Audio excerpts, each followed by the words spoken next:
ചെറുപയർ കൊണ്ട് തോരൻ വെക്കാം കേട്ടോ. അപ്പോൾ അതിന് ഞാൻ ചെറുപയർ എടുത്തിട്ടുണ്ട്. കുക്കറിലിട്ട് നമുക്ക് വെള്ളം ഒഴിച്ച്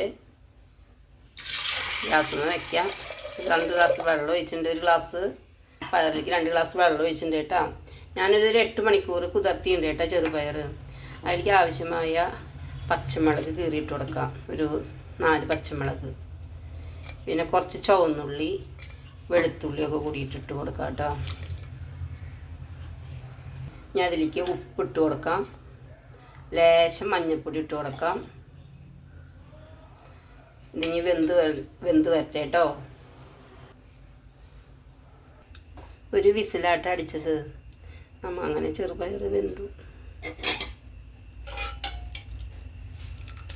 ഇത് പയർ റെഡിയാക്കി എടുക്കാം കേട്ടോ. അതിന് ചീനച്ചട്ടി വെച്ചിട്ടുണ്ട്. അതിലേക്ക് കുറച്ച് വെളിച്ചെണ്ണ ഒഴിച്ചിട്ടുണ്ട്. വെളുത്തുള്ളി, ചുവന്നുള്ളി, തുണ്ട് ഇഞ്ചിയും കൂടി ഞാൻ ഇട്ടിട്ടുണ്ട് കേട്ടോ.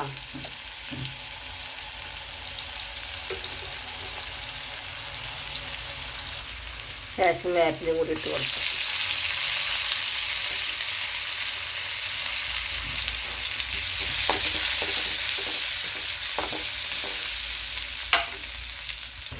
ഇഞ്ചി നല്ലതാണ് കേട്ടോ. തുണ്ട് ഇഞ്ചി ഇട്ടിട്ടുണ്ട്. ചുവന്നുള്ളി വെളുത്തുള്ളിയും ചതയ്ക്കുമ്പോൾ തുണ്ട് ഇഞ്ചിയും കൂട്ടി ചതച്ചിട്ടുണ്ട് കേട്ടോ.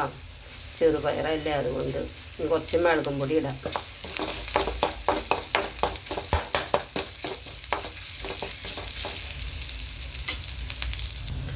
കുറച്ച് തേങ്ങ ഇട്ട് കൊടുക്കുക.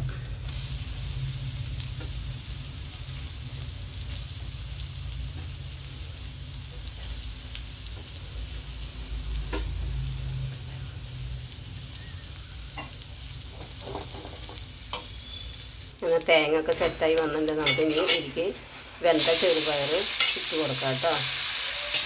തീയൊന്ന് ചൂടാക്കാം. കുറച്ച് ചാറുണ്ട്, അതും കൂടിയിട്ട് ഒഴിച്ച് കൊടുക്കുക കേട്ടോ. ഞാൻ ചാറ് കൊടുക്കണേ കേട്ടോ തോരൻ വയ്ക്കണത്. ദോശ ഉണ്ടാക്കുന്നുണ്ടേ, അപ്പോൾ അതിൽക്കും കൂടി ആയിക്കോട്ടെ വെച്ചിട്ടാട്ടോ ഞാൻ ഇങ്ങനെ ഉണ്ടാക്കണത്.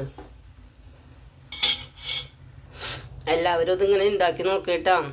നമുക്ക് ദോശയിലേക്കും ചപ്പാത്തിയിലേക്കും പുട്ടിയിലേക്കും ഒക്കെ പറ്റിയ ഒരു കറിയാണ് കേട്ടോ ഞാൻ ഉണ്ടാക്കിയെടുക്കണത്.